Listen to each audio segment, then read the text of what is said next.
आज बेहद खास दिन है। आज रात अनोखी खगोलीय घटना होने जा रही है जिसका धार्मिक और आध्यात्मिक महत्व भी काफी ज्यादा है। 24 घंटे से कुछ ही ज्यादा समय बाकी है। 30 साल बाद शरद पूर्णिमा के पावन अवसर पर चंद्र ग्रहण का महासंयोग बन रहा है। चंद्र ग्रहण खुद में महत्वपूर्ण खगोलीय घटना है और शरद पूर्णिमा का हिंदू मान्यताओं में खास महत्व है। ऐसे में हर मन में तमाम सवाल हैं और कई तरह की दुविधाएं हैं। सवाल ये है कि शरद पूर्णिमा पर लग रहा चंद्र ग्रहण हमारे जीवन पर क्या असर डालने जा रहा है, और दुविधा इस बात को लेकर भी है कि शरद पूर्णिमा के शुभ संयोग और चंद्र ग्रहण के बीच संतुलन का रास्ता क्या हो। तो आज आपकी इन दुविधाओं और सवालों पर अपने मेहमानों से हम करेंगे बात, जानेंगे साल के इस आखिरी चंद्र ग्रहण को लेकर क्या है ज्योतिषों की सलाह, और शरद पूर्णिमा पर इस बार पूजा का क्या होगा विधि विधान। ये सब हम आपको बताएंगे और ये भी बताएंगे कि साल के आखिरी चंद्र ग्रहण का क्या है समय, और इस चंद्र ग्रहण का सूतक कब से कब तक लग रहा है। शरद पूर्णिमा पर चंद्र ग्रहण लगने जा रहा है तो आपकी हर शंका का समाधान आज गुड न्यूज टुडे पर होगा। आपकी हर दुविधा का सटीक समाधान मिलेगा और ग्रहण से जुड़े हर सवाल का भी उत्तर हमारे खास मेहमान आपको देंगे।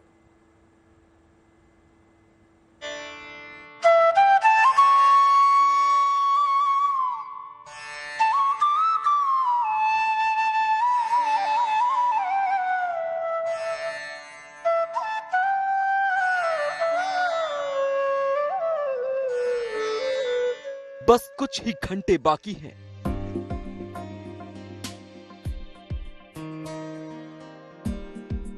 आने वाली है शरद पूर्णिमा की रात। बनने वाला है महासंयोग। दुनिया सबसे बड़ी खगोलीय घटना की गवाह बनेगी। 30 साल बाद शरद पूर्णिमा पर लगने वाला है चंद्र ग्रहण।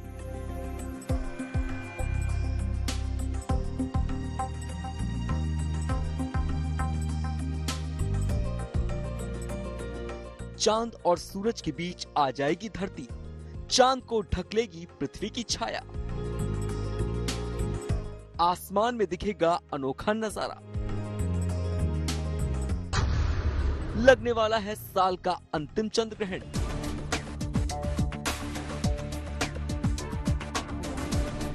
ग्रह नक्षत्र और राशियों की बदलेगी चाल तो होगा कमाल। उठ रहे हैं बड़े बड़े सवाल। कब से कब तक रहेगा सूतक काल?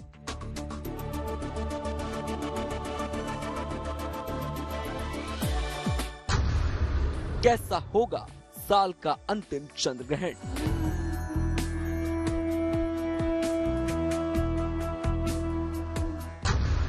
बनेंगे कैसे कैसे दुर्लभ संयोग?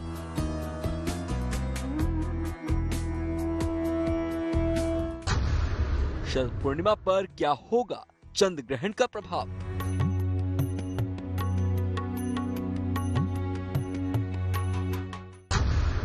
चंद्र ग्रहण के दौरान और उसके बाद किनको होगा लाभ, किन्हें होगा नुकसान?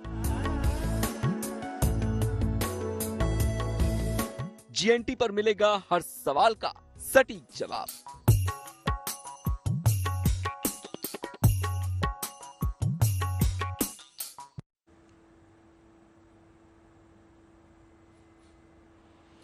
तो चंद्र ग्रहण की इस महा कवरेज में आप सभी का बहुत बहुत स्वागत है। और मेरे साथ स्टूडियो में इस वक्त मौजूद हैं हमारे दो खास मेहमान, पंडित अरविंद शुक्ला जी इस वक्त मौजूद हैं और भावना जी मौजूद है। बहुत बहुत स्वागत है आपका। तो अरविंद जी, सबसे पहले आपसे जानना चाहूंगी कि आज की पूर्णिमा जो है वो इतनी खास क्यों है? देखिए, ऐसा है कि आज की पूर्णिमा खास इसलिए है कि आश्विन शुक्ल पक्ष की जो आज की पूर्णिमा है, शरद पूर्णिमा, टोटल 12 पूर्णिमा होती हैं वर्ष में और यह है शरद पूर्णिमा है। तो खास इसलिए कि आज की पूर्णिमा जो होती है वो अपनी 16 कलाओं में परिपूर्ण होती है।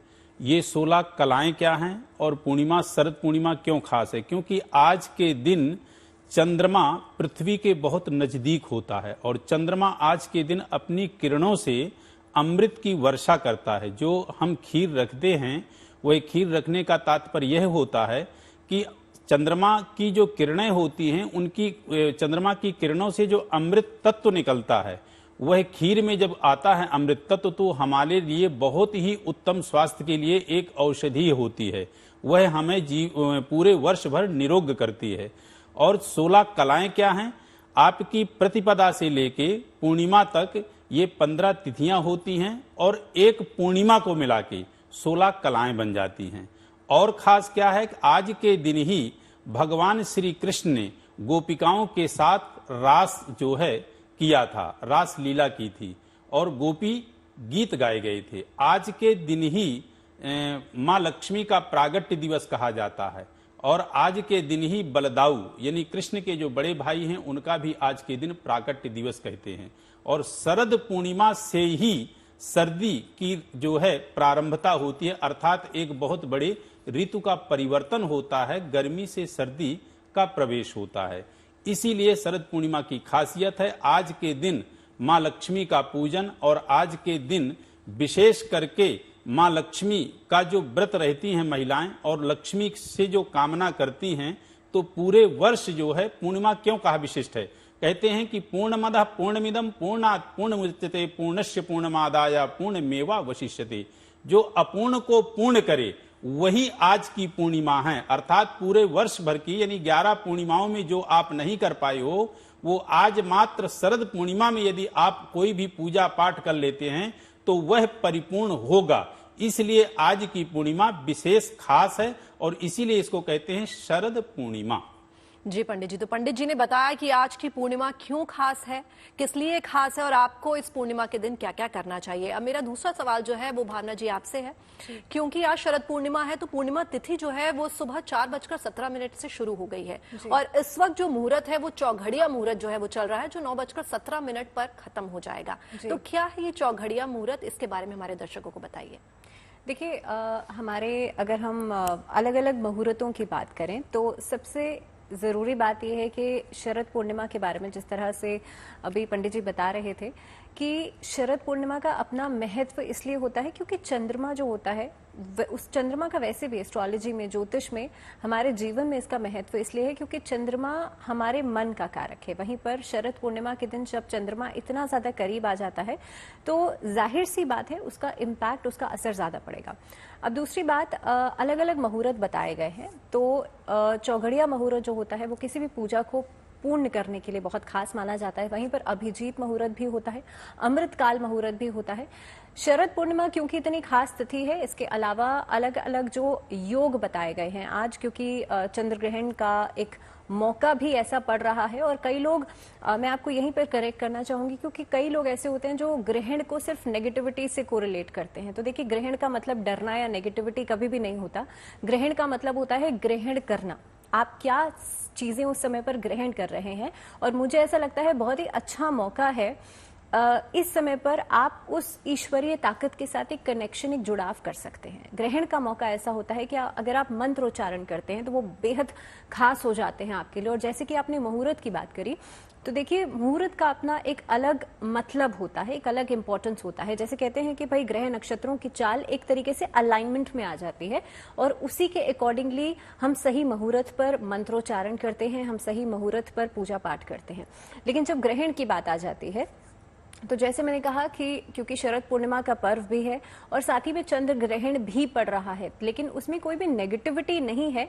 ग्रहण इस बार भारत में दिखाई दे रहा है तो जाहिर सी बात है सूतक काल भी यहाँ पर मान्य होगा और सूतक काल के साथ साथ कई सारी बातें ऐसी हो जाती है जो वर्जित हो जाती है, क्योंकि आपको प्रत्यक्ष मूर्तियों का पूजन नहीं करना चाहिए और कई सारे नियम बताए गए हैं हमारे शास्त्रों के अंदर। लेकिन सबसे जरूरी बात, क्योंकि ग्रहण से कई लोग सोचते हैं कि भाई इस समय पर हमारे साथ कुछ बुरा होने वाला है, उसके बारे में तो हम बात करेंगे ही कि क्या कुछ इम्पैक्ट पड़ेगा। लेकिन मैं बार बार यही कहूंगी कि भाई ग्रहण का मतलब नेगेटिव बिल्कुल नहीं होता। इस समय पर अगर आप मंत्रोच्चारण करते हैं तो उसका ज्यादा फल आपको मिलेगा। तो कहीं ना कहीं पे एक बहुत ही शुभ संयोग लेकर के आया है।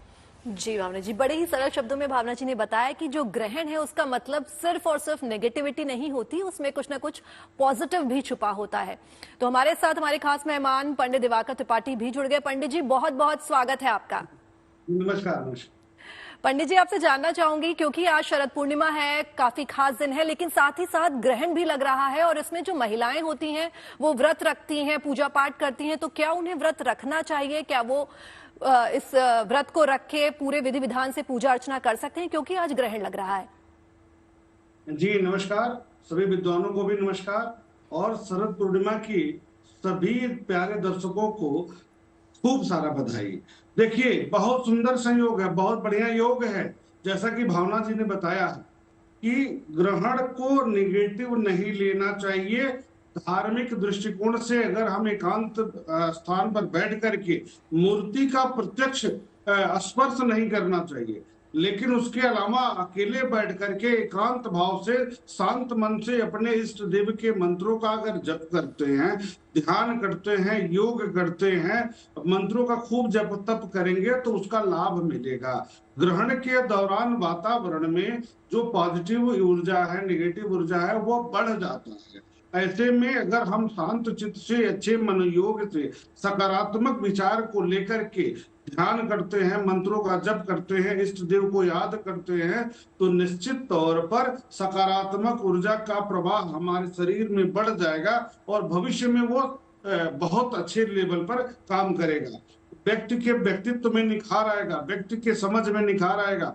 तो इसको नकारात्मक बिल्कुल नहीं लेना चाहिए। रही बात महिलाओं के व्रत का, तो देखिए इसमें भगवान विष्णु के मंत्रों का जप किया जा सकता है, भागवत कथा का श्रवण किया जा सकता है, भागवत कथा का पाठ किया जा सकता है, सत्यनारायण व्रत कथा का श्रवण किया जा सकता है। तो पूजा मूर्ति स्पर्श नहीं करना है, बाकी भगवान का ध्यान योग जरूर करना है।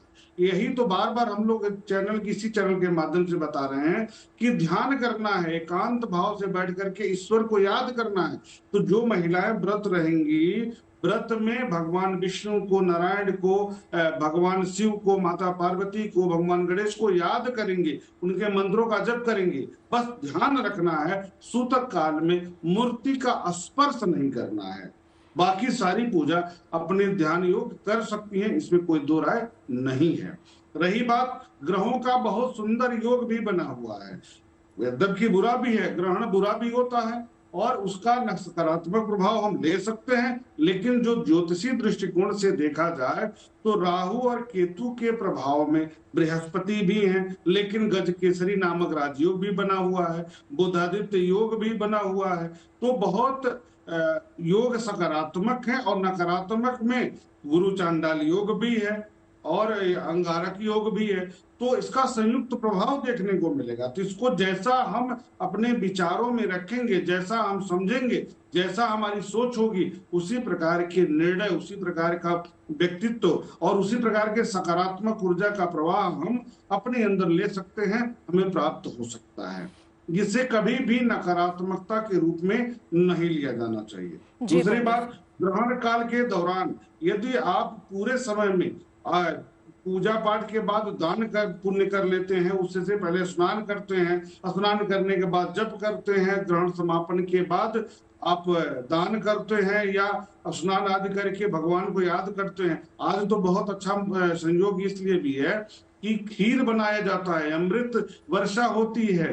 तो ऐसे में ग्रहण समापन के बाद हम प्रसाद बाहर रखेंगे, जिससे कि हमें अमृत की प्राप्ति हो सके उस खीर में। तो यह भी एक अच्छा संयोग है आज के दिन। तो आज इसका सदुपयोग हमें करना चाहिए और जो महिलाएं, जो माताएं, बहनें या जो लोग भी व्रत रहेंगे उनके लिए शुभ ही होगा यह संयोग। जी पंडित जी, आपने खीर की बात कही तो मैं अरविंद जी आपसे जानना चाहूंगी कि आज के दिन में खीर बनानी चाहिए, क्योंकि शरद पूर्णिमा वाले दिन खीर लोग बनाते हैं, उसका प्रसाद जो है वो ग्रहण करते हैं और कहा जाता है कि चांद की छांव में अगर उसे रखें और अमृत वर्षा होती है और अगले दिन वो सब ग्रहण करते हैं। लेकिन आज ग्रहण भी है, तो क्या आज खीर बनाई जानी चाहिए? क्या उसे चांदी के बर्तन में रखना चाहिए और उसे कब ग्रहण करना चाहिए? देखिए, ऐसा खीर तो बनाएं, सुनिश्चित रूप से बनाएं। ग्रहण पड़ेगा तो खीर में आपको बना करके उसके अंदर तुलसी का पत्ता और कुशाग्र यानी कुशा आप डाल दें। कुशा नहीं है तो तुलसी के 2-4 पत्ते डाल दें और उस खीर को रख दें। देखिए, जो उपक छाया ग्रहण मतलब जो 10:44 तक, अब हमारा सूतक काल तो शुरू हो जाएगा 4:05 से, लेकिन रात्रि के 10:44 से पहले पहले आप खीर को जो है किसी ओपन जगह पे रख दें और उस ओपन जगह में 10:44 से पहले पहले उसको उठा लें। तो होगा क्या कि जो मेन सूतक काल का समय है वह चंद्रमा का जो है उसमें दुष्प्रभाव नहीं पड़ेगा। बाकी यदि आप कहें कि नहीं ग्रहण पड़ रहा है हम कैसे रखेंगे, तो जो आपके घर में रखा हुआ अनाज है, दाल है, आटा है, चावल है, उसमें भी तो सूतक काल का प्रभाव पड़ेगा। तो आप ऐसा नहीं, आप खीर बनाएं और खीर बना करके उसमें तुलसी डालें, कुशा भी डाल दें और उसको किसी ओपन जगह पे रख दें। आपकी छत है या आपका कहीं ओपन एरिया है, आंगन है, कुछ भी है, तो जो अभी शुरुआत में चंद्रमा निकलेगा वो चंद्रमा की जो किरणें पड़ेंगी, जो प्रकाश पड़ेगा, उससे उसमें अमृत तत्व आएगा। और शायद आप नहीं भी रखना चाहते तो कोई बात नहीं, आप बाहर ना भी रखें, लेकिन खीर अवश्य बनाएं और उस खीर में तुलसी जरूर डाल दें। हाँ, उसको ग्रहण कब करना है? ग्रहण आपका जब समाप्त हो रहा है 2:24 के बाद, उसके बाद नहा धुल करके उसको आप सुबह प्रसाद के रूप में ग्रहण करें, उसमें सारे तत्व आपको प्राप्त होंगे। यही बात अब अर्घ्य की आती है। तो अर्घ्य भी यदि आप देना चाहते हैं तो आप अर्घ्य दे सकते हैं 6-7 बजे से पहले पहले चंद्रमा को, क्योंकि आपको चंद्रमा स्पर्श नहीं करना है, दूर से देना। यहां पे क्या है, आपसे बारंबार कहा जा रहा है विग्रह को आप स्पर्श नहीं कर सकते। विग्रह मीन्स मंदिर को स्पर्श नहीं कर सकते, मूर्ति को स्पर्श नहीं कर सकते। ये ध्यान रखिएगा, ग्रहण का काल जो होता है वह अतिशय सौभाग्य का क्षण होता है हमारे तप के लिए, हमारे जप के लिए, हमारे किसी भी पूजा पाठ के लिए। ग्रहण काल में यदि किसी भी मंत्र को आप जाप करते हो और उसका सहस्त्र बार जाप हो जाता है तो निश्चित रूप से वह मंत्र आपका जो है आपके लिए सिद्ध हो जाता है। और एक चीज बता दे, ग्रहण में जब जैसे स्थिति आपकी बने वैसे ही आप जिस चीज से परेशान हो उस चीज के मंत्र को आप ले लें। जैसे मान लीजिए आप धन संपदा से परेशान हो तो आज के दिन का बहुत पुण्यात्मक समय है, आप जो है श्री सूक्त का पाठ करें, आप लक्ष्मी मंत्र का पाठ करें। वैसे तो माता लक्ष्मी का मंत्र थोड़ा बड़ा है, शायद इस मंत्र को कर सके तो बहुत अच्छा होगा। ओम ह्रीं श्रीं से लेकर के, या आप श्रीद श्रीस श्रीनिवासा श्रीनिधि श्री विभावना श्रीधर श्रीकर श्रेय श्रीमान लोक त्रयस्या, इसका भी आप कर सकते हैं। ओम श्री महालक्ष्मी नमः कर सकते हैं।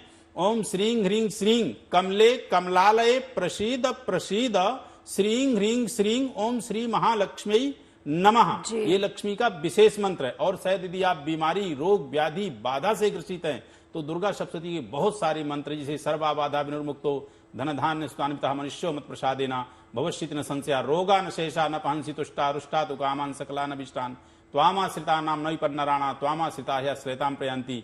आप यदि लक्ष्मी विद्या आदि के लिए करना चाहते हो तो विद्यावंतम सस्वंतम लक्ष्मीवंतम जन्म करो रूपम देहि जयम देहि यशो देहि दिशो जी।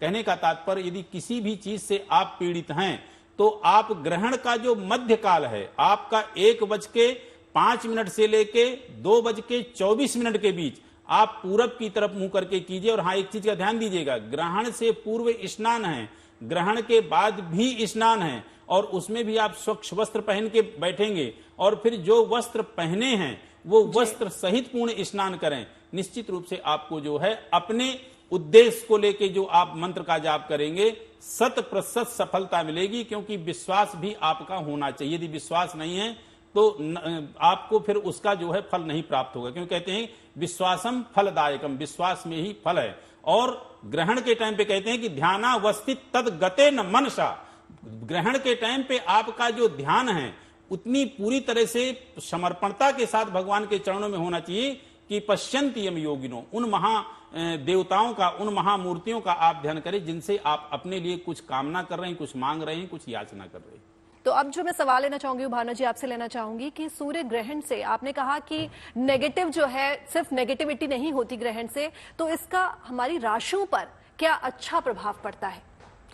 देखिए गीतिका जी, सबसे पहली चीज तो ये है कि ग्रहण जो पड़ रहा है, चंद्र ग्रहण, ये आखिरी ग्रहण रहेगा इस पूरे साल भर का। और अभी कुछ दिन पहले 15 तारीख को सूर्य ग्रहण पड़ा था, लेकिन जब इतने कम समय में अब 28 तारीख को दोबारा चंद्र ग्रहण पड़ रहा है। हालांकि ग्रहण जो होते हैं वो हमेशा पेयर्स में ही होते हैं, अगर सूर्य ग्रहण पड़ा है तो चंद्र ग्रहण भी कुछ समय बाद जरूर पड़ेगा, बट लेकिन ड्यूरेशन जब इसका कम हो जाता है तो हम इसके असर को समझते हैं। अब चंद्र ग्रहण इस बार का जो पड़ रहा है ये मेष राशि में है और अश्विनी नक्षत्र में पड़ेगा। दूसरी बात यह है कि अभी अक्टूबर के महीने में, नवंबर के महीने में बहुत रिसेंटली बहुत बड़े बड़े मेजर बदलाव हो रहे हैं, ट्रांजिशंस हो रहे हैं।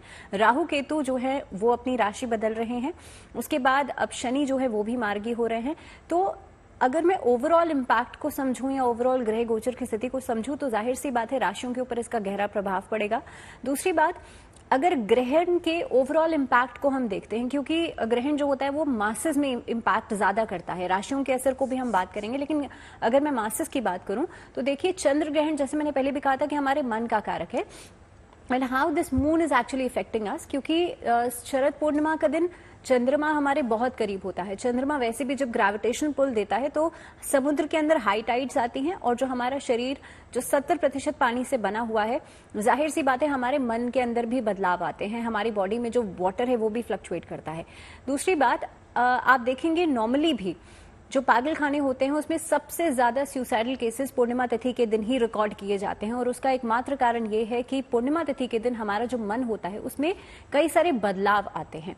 इसी के लिए एकादशी का व्रत जो है वो 4 दिन पहले, पूर्णिमा तिथि से 4 दिन पहले रखा जाता है। तो ये बात तो बिल्कुल क्लियर है कि चंद्रमा का कनेक्शन सीधे सीधे हमारे मन से हो जाता है। दूसरी बात कि इस समय के अंदर वैसे भी अगर मैं नॉर्मली भी बात करूं तो ग्रहण के अंदर साइकोलॉजिकल इफेक्ट्स बहुत ज्यादा होते हैं। मान लीजिए एक मन में भी भ्रम है कि भाई ग्रहण है तो कुछ नेगेटिव होने वाला है, और ये खासतौर पे प्रेग्नेंट लेडीज के ऊपर ज्यादा होता है। अगर मन में कुछ नहीं भी है तो कई सारी जगहों से आपको ये सारी एहतियात बरतने के लिए कहा जाता है, आप ये नहीं करें, आप वो नहीं करें, और बच्चा जो है आपकी बॉडी से अम्बिलिकल कॉर्ड के थ्रू कनेक्टेड है, तो कहीं ना कहीं पे साइकोलॉजिकली एक नेगेटिविटी आपके दिमाग में आ रही है। तो आपको इस समय पर कोशिश करनी चाहिए ज्यादा से ज्यादा आप सकारात्मक रहें। मेष राशि वाले लोगों की खासतौर पे मैं बात करूं क्योंकि इसी राशि में ग्रहण पड़ रहा है, तो देखिए इस समय पर आपको मानसिक तौर से बहुत ज्यादा सकारात्मक रहना है। इस समय पर जितना हो सकता है भगवान शिव की आराधना जरूर करें, क्योंकि भगवान शिव का जो शिवलिंग स्वरूप है वही निराकार माना गया है, और शिवलिंग आप देखेंगे किसी भी शिवालय की जो दर्शन है या किसी भी शिवालय की जो पूजन है वो इस समय पर वर्जित नहीं होता है। तो ग्रहण के दौरान सिर्फ और सिर्फ शिवलिंग की पूजा की जाती है, बाकी जो प्रत्यक्ष मूर्तियां हैं उनका पूजन नहीं किया जाता है। तो इस समय पर भगवान शिव, क्योंकि भगवान शिव एक ऐसे महादेव कहा गया है ना उनको, तो वो चंद्रमा को अपने मस्तक पर धारण करते हैं, इसीलिए भगवान शिव की आराधना जरूर करें। आपके जो मानसिक विकार हैं, जो नेगेटिविटी है, जो एंग्जाइटी है, वो डेफिनेटली खत्म होगी। आप नमः शिवाय का उच्चारण कर सकते हैं। इसके अलावा आपको कोई भी मंत्र नहीं समझ में आता तो आप ओम का उच्चारण कर सकते हैं, नहीं तो आप चंद्रमा के मंत्रों का उच्चारण कर सकते हैं। तो ये सभी कुछ मंत्र हैं जिसका आप उच्चारण करेंगे तो डेफिनेटली आपको मानसिक तनाव से मुक्ति मिलेगी, आप इस समय पर स्ट्रेस से फ्री रहेंगे। दूसरी बात, पंडित जी बता रहे थे अभी कि खीर के अंदर आप तुलसी डाल दीजिए, तो देखिए हर एक चीज का अपना एक लॉजिक होता है। बिल्कुल सही बात है कि तुलसी क्यों डाली जाती है। तुलसी त्रिदोष मानी गई है आयुर्वेद के अंदर, आपके जो वात पित्त और कफ की समस्या होती है उससे आपको मुक्ति दिलाती है। तुलसी वैसे भी हमारे हिंदू धर्म में बहुत ही पूजनीय एक पौधा माना गया है। दूसरी बात, अगर हम बात करें, क्योंकि शरद पूर्णिमा की तिथि से ही कार्तिक मास की शुरुआत भी हो जाती है, जिस दिन से कार्तिक स्नान किया जाता है, तो कार्तिक का महीना अपने आप में भगवान विष्णु के लिए बेहद खास होता है, उनके पूजन के लिए खास होता है। कार्तिक मास में ही देवउठनी एकादशी पर भगवान विष्णु योग निद्रा से जागते हैं, और इसी महीने में दीपावली का पर्व भी मनाया जाता है। तो ये पूरा ही महीना अपने आप में बेहद खास है। चंद्रमा का इंपॉर्टेंस इस महीने में और ज्यादा बढ़ जाता है, क्योंकि कार्तिक के महीने के अंदर चंद्रमा का पूजन सबसे ज्यादा किया जाता है। आप देखेंगे कई सारे व्रत और त्योहार ऐसे होते हैं, करवा चौथ का पर्व आप ले लीजिए, आप होली अष्टमी का पर्व ले लीजिए, इसके अलावा जो अमावस्या तिथि है, तो कहीं ना कहीं पर चंद्रमा का एक रिलेशन जो है इसमें माना जाता है। भगवान श्री कृष्ण में 16 कलाएं थी, चंद्रमा में 16 कलाएं हैं, तो इसीलिए इस समय के अंदर आपको कोशिश ये करनी चाहिए, ग्रहण के दौरान अपने आप को सकारात्मक रखें, मंत्रोच्चारण आप जरूर करें, ग्रहण के बाद आप दान जरूर करें, ये बहुत जरूरी है। जी, तो भावना जी ने बताया कि कैसे इस ग्रहण के दौरान आप खुद को सकारात्मक रखें, भगवान शिव की जो है आप आराधना करें, ओम नमः शिवाय जो मंत्र है उसका जप करें, तो कोई भी ग्रहण जो है वो नेगेटिव नहीं कहा जाएगा, पॉजिटिव वे में उसको लीजिए। तो पंडित जी आपसे जानना चाहूंगी, दिवाकर जी, कि इस चंद्र ग्रहण का राष्ट्रीय और अंतर्राष्ट्रीय स्तर पर क्या असर पड़ेगा और इसका खास करके हमारी राशियों पर क्या असर पड़ेगा? देखिए, ये जो चंद्र ग्रहण है ये मेष राशि, जैसा कि भावना जी ने बताया, हम सब बता रहे हैं कि मेष राशि अश्विनी नक्षत्र पर है। तो जो मेष राशि से रिलेटेड राष्ट्र के नाम हैं, जैसे अमेरिका हो गया या अन्य राष्ट्र जो चेचन्या है, चिली है, तो इनसे रिलेटेड जो राष्ट्र के नाम है वो और दूसरी राशि जो प्रभावित हो रही है वो हो रही है तुला राशि, जिसमें र अक्षर भी आता है, रूस भी आता है। तो देख रहे हैं वर्तमान में जो दो विरोधी धड़े सामने आए हैं, अमेरिका और रूस। दूसरी बात कि ईरान, इराक, ई अक्षर वाले, अ अक्षर वाले और र अक्षर से रिलेटेड जो भी राष्ट्र हैं, अर्थात मेष राशि और तुला राशि, इससे रिलेटेड जो राष्ट्र हैं उनको बहुत संभल करके अंतरराष्ट्रीय स्तर पर कोई भी निर्णय लेना चाहिए। और इसमें विवाद की स्थिति, अब चूंकि मंगल सेनाध्यक्ष का कारक ग्रह है, सूर्य के साथ है, राहु से दृष्ट है, केतु के साथ है, ऐसे स्थिति में विस्फोटक पदार्थों का ज्यादा प्रयोग होता दिखाई दे रहा है। और बार बार इससे पहले भी कार्यक्रम में हम लोगों ने स्पष्ट किया था कि जब जब इस तरह की स्थितियां बनती हैं तो उसके नजदीक जाएंगे तो आतंकवादी दुर्घटनाएं हो जाए, आग से बड़ी क्षति हो जाए या अंतरराष्ट्रीय स्तर पर युद्ध का माहौल बन जाए। ऐसे योग बनते हैं और ऐसा ही बना है, उसके प्रभाव में देखा जाए। कुछ लोग कह सकते हैं जैसे कि हमास और फिलिस्तीन का विवाद हो गया या इजराइल का जो विवाद हुआ कि ये तो अमेरिका ने उस पर विरोध के तौर पर एक्शन लिया, लेकिन यह एक्शन उसी समय क्यों लिया गया जब इस तरह के योग बने।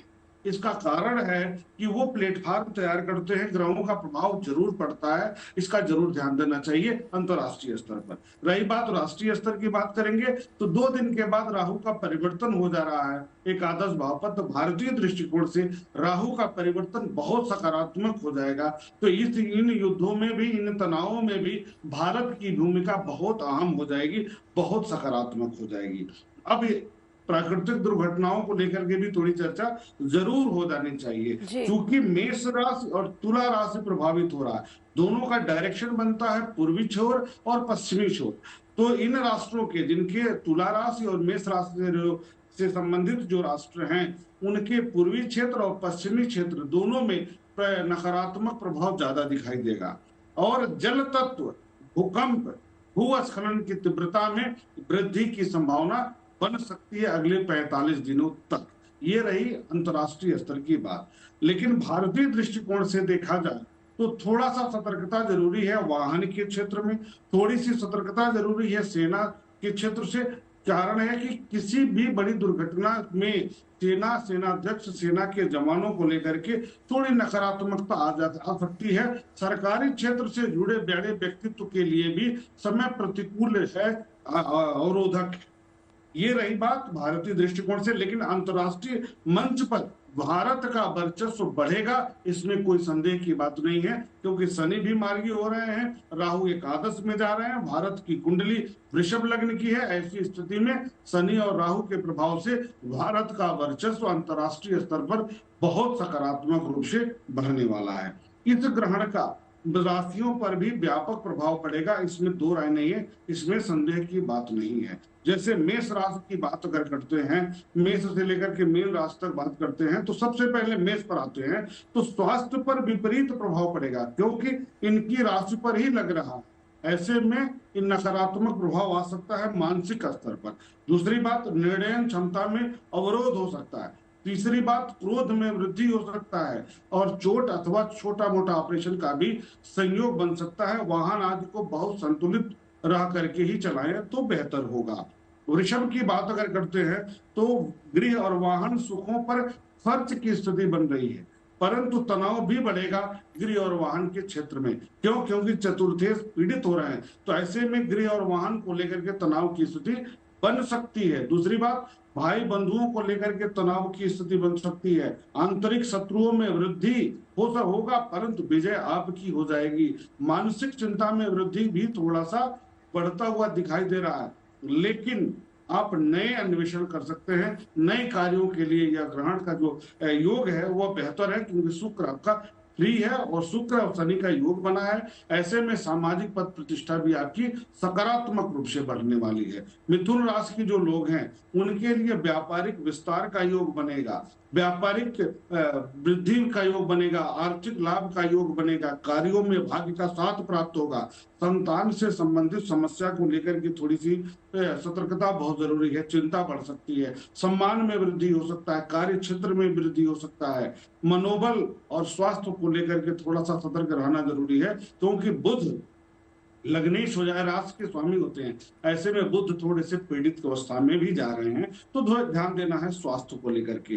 कर्क राशि की बात करेंगे तो मन अशांत रह सकता है, स्वास्थ्यगत समस्या आ सकती है, अकारण तनाव हो सकता है, धन सम्मान नौकरी में वृद्धि हो सकती है, विद्या में अवरोध हो सकता है, शत्रु विजय की स्थिति बनती हुई दिखाई दे रही है। साथ ही माता पिता के स्वास्थ्य को लेकर के सतर्क रहने की जरूरत है। जीवन साथी और प्रेम संबंधों में सकारात्मक परिवर्तन भी देखने को मिलेगा इस अवधि में। इस ग्रहण के प्रभाव में अगले 45 दिन के बीच की बात किया जाए तो अब सिंह राशि की बात करेंगे तो सरकारी या उच्चाधिकारी से तनाव, जहां भी आप कार्य कर रहे हैं, चाहे प्राइवेट सेक्टर में हो, सरकारी क्षेत्र में हो, वहां देखेंगे तनाव की स्थिति बनती दिखाई दे रही है। गृह और वाहन सुख में वृद्धि का योग बन रहा है, आय और लाभ में वृद्धि का योग बन रहा है। मनोबल और स्वास्थ्य में अचानक अवरोध हो सकता है। पेट और पैर की समस्या को लेकर के आपको सतर्क रहने की आवश्यकता है। कन्या राशि की भी बात कर लिया जाए तो कन्या राशि में धन बढ़ेगा, पारिवारिक कार्यों को लेकर के थोड़ा सा मन अप्रसन्न रह सकता है, इसमें संदेह नहीं है। दाम्पत्य सुख बढ़िया रहेगा, जीवन साथी से अच्छे संबंध होंगे, साझेदारी के कार्यों में सहयोग या सकारात्मक परिवर्तन देखने को मिलेगा। जी पंडित जी, आपने बड़े ही सरल शब्दों में बताया कि इसका किन राशियों पर जो है सकारात्मक असर होगा और किन राशियों पर इसका नकारात्मक असर होगा। मेरा सवाल पंडित अरविंद जी आपसे है कि बताया जा रहा है कि गजकेसरी योग में ये चंद्र ग्रहण है, तो इसका क्या मतलब होता है, क्या है ये गजकेसरी योग? जी देखिए, गजकेसरी योग क्या होता है, पहले इसके विषय में आपको बता दूं। गज माने होता है हाथी, और केसरी कहा जाता है जो राजा के मुकुट के ऊपर लगाया जाता है, और वो एक डंडी सी रहती है, उसको केसरी कहा जाता है, गज केसरी। और गज केसरी के विषय में बड़ा अच्छा एक श्लोक कहा गया है, किं कुर्वन्तु ग्रहा सर्वे जस्य केंद्रे बृहस्पति मत्त माथांग यूता नाम शतम हंति च केसरी। अर्थात आपके जन्मांक में चाहे 100 प्रकार के दोष हों, यदि गजकेसरी योग आपका बन रहा है केंद्र में, तो 100 प्रकार के दोषों को नष्ट कर देता है। तो आज बन रहा है गजकेसरी योग, लेकिन साथ में राहु बैठ करके उस पूर्ण गजकेसरी योग को कम कर रहा है, ठीक है। और चंद्र ग्रहण जो पड़ रहा है वो पड़ रहा है चंद्रमा के ऊपर, इसलिए उसका प्रभाव थोड़ा कम रहेगा। अच्छा, चंद्रमा और सूर्य ये दोनों किसके कारक हैं? सूर्य आत्मा का कारक है, चंद्रमा मन का कारक है। और जैसे सूर्य पूरे जगत की आत्मा का कारक है, वैसे पूरे जगत के मन का कारक चंद्रमा है। तो चंद्रमा मन का, मनोबल का, मानसिकता का, चित्त का, चिंतन का कारक ग्रह है। और जब ग्रहण पड़ता है, यदि व्यक्ति की व्यक्तिगत कुंडली में चंद्रमा खराब है, जैसे कि कुंडली में जब चंद्रमा शनि के साथ बैठता है तो विष योग बनता है, वहां भी चंद्रमा पीड़ित रहता है। चंद्रमा जब राहु के साथ बैठता है तो ग्रहण योग बनता है, वहां भी चंद्रमा पीड़ित रहेगा। चंद्रमा जब सूर्य के साथ बैठता है तो क्षीण योग बनता है, वहां भी चंद्रमा पीड़ित रहेगा। तो चंद्रमा जिनका पीड़ित है उनके लिए बहुत ही अच्छा शुभ अवसर है कि इस चंद्र ग्रहण के टाइम पे चंद्रमा के मंत्र का जाप करें। और बहुत बड़ा चंद्रमा का मंत्र नहीं है, बहुत ही साधारण पुराणोक्त मंत्र है, ओम सोम सोमाय नमः। और ये जो ग्रहण है पूर्णतः यदि आपको इसका लाभ चाहिए कि नवग्रहों के ऊपर हमारी कृपा प्राप्त हो, क्यों? क्योंकि कहा गया है मंत्राधीनाम जगत सर्वा, मंत्राधीनाम ग्रहाधीनाम जगत सर्वा मंत्राधीनाम तु देवता, ग्रहाधीनाम जगत सर्वा मंत्राधीनाम तु देवता। ग्रहों के अधीनस्थ पूरा जगत संसार है, और ग्रह किसके अधीनस्थ है? मंत्रों के। तो आप मंत्र का जाप करें। और मनन्नात् त्रायते इति मंत्र, आप इस ग्रहण के टाइम पे कुछ नहीं कर सकते हैं तो बहुत सिंपल सा भगवान शिव के नाम का उच्चारण करें, ओम नमः शिवाय या ओम तत्पुरुषाय विद्महे महादेवाय धीमहि तन्नो रुद्रः प्रचोदयात्। और यदि कोई जानकार कुशल व्यक्ति हैं तो उनको यदि हर प्रकार से लाभ चाहिए तो भगवान शिव का बहुत ही सर्वोत्तम मंत्र महामृत्युंजय ओं ह्रौं जुंसा ओं भूर्भुवस्व ओं त्र्यंबकं जजामहे सुगंधिम पुष्टिवर्धनम उर्वारुकमिव बंधनान् मृत्योर्मुक्षीयमामृतात् श्वः भुवः भूषा जुं ह्रौं ओं। निश्चित रूप से आपको लाभ मिलेगा, क्योंकि ये जगत पिता हैं, जगत को इनने प्राण का दान दिया है। जी सदा पंडित जी, तो सच्चिदानंद ओम दाता शोम शोभाय पुरारी। नमः का जो है वो आपको जप करना है। पंडित जी ने बताया कि इस मंत्र के जप से जो है आपको चंद्र ग्रहण के टाइम जो है इस मंत्र का जप करना है। तो मेरा सवाल भावना जी आपसे है कि चंद्र ग्रहण के दौरान कहते हैं कि जो शरद पूर्णिमा भी आज है, शरद पूर्णिमा में माता लक्ष्मी जो है वो धरती का भ्रमण करती हैं और माता लक्ष्मी की हमें पूजा करनी चाहिए। तो किस तरह से हमें माता लक्ष्मी की पूजा करनी चाहिए? देखिए, लक्ष्मी जी कहते हैं कि भगवान विष्णु से 12 दिन पहले जाग जाती है। भगवान विष्णु क्योंकि 4 महीने से योग निद्रा में है, क्षीर सागर में है, तो भगवान विष्णु जागते हैं देवोचनी एकादशी पर। लेकिन दीपावली पर हम करते हैं माँ लक्ष्मी का पूजन, और दीपावली पर हम सभी चाहते हैं कि माँ लक्ष्मी हमारे घर में स्थायी रूप से रहे। लेकिन हम ये भी जानते हैं कि माँ लक्ष्मी का एक नाम है चंचला, क्योंकि वो एक जगह ठहरती नहीं है, और इसीलिए आपके घर आएंगी तो जरूर, लेकिन आपको माया में फंसा करके चली जाएंगी। तो इसीलिए अगर आप चाहते हैं कि माँ लक्ष्मी आपके घर में आए और ठहरे जरूर, तो पहली बात तो ये है कि देखिए, माँ लक्ष्मी को आप जब आप उनका विग्रह या चित्र जब आप लगाएंगे तो कोशिश करें आप बैठी हुई लक्ष्मी जी ही लगाएं। जब घर में पूजन किया जाता है तो वो आपको घर में बैठी हुई लक्ष्मी जी का पूजन किया जाता है। लेकिन अगर आप ऑफिस में पूजा कर रहे हैं तो आप खड़ी हुई लक्ष्मी जी की पूजा कर सकते हैं, क्योंकि वहां पर आपको पैसा रनिंग में चाहिए। दूसरी बात, इस समय के अंदर खासतौर पे दीपावली का दिन और शरद पूर्णिमा का दिन भी, जैसे आपने कहा कि माँ लक्ष्मी भ्रमण करती हैं, तो जाहिर सी बात है माँ लक्ष्मी जब भ्रमण कर रही हैं तो आपके घर में जब आएंगी तो आप चाहेंगे वो स्थिर रहें। उसके लिए आप भगवान विष्णु के साथ अगर आप उनकी पूजा करेंगे तो आपके घर में वो स्थायी रूप से रहेंगे, जो उनके पतिदेव हैं भगवान नारायण। तो इसीलिए आप अगर माँ लक्ष्मी का पूजन भगवान विष्णु के साथ करें और इस मंत्र के साथ करें, ओम महालक्ष्मी च विद्महे विष्णु पत्नी च धीमहि तन्नो लक्ष्मी प्रचोदयात्। इस मंत्र में मां लक्ष्मी को भगवान विष्णु की पत्नी के रूप में संबोधित किया जा रहा है। तो इसीलिए आप मां लक्ष्मी की पूजा इस मंत्र से जरूर करें। इसके अलावा श्री यंत्र की स्थापना घर के नॉर्थ ईस्ट डायरेक्शन में, घर के उत्तर पूर्व की दिशा, जैसे ईशान कोण कहा जाता है, लाल आसन बिछा करके वहां पर जरूर रखें, और साथ ही साथ में श्री सूक्त जी का पाठ जरूर करें। इसके अलावा देखिए, जब भी आप किसी को घर में इनवाइट करते हैं तो मुझे ऐसा लगता है कि आप उन चीजों के साथ उनका वेलकम करते हैं जो उन्हें पसंद होती है। माँ लक्ष्मी जो है वो कमल के पुष्प पर या रोज जो है यानी कि गुलाब का पुष्प, जी बिल्कुल। तो बेहद ही खूबसूरत तरीके से भावना जी ने बताया कि किस तरह से आप माँ लक्ष्मी को खुश कर सकते हैं, उनकी पूजा अर्चना कर सकते हैं। आप सभी मेहमानों का बहुत बहुत शुक्रिया इस तमाम जानकारी के लिए, और इस महा कवरेज में आप लगातार बने रहिए हमारे साथ।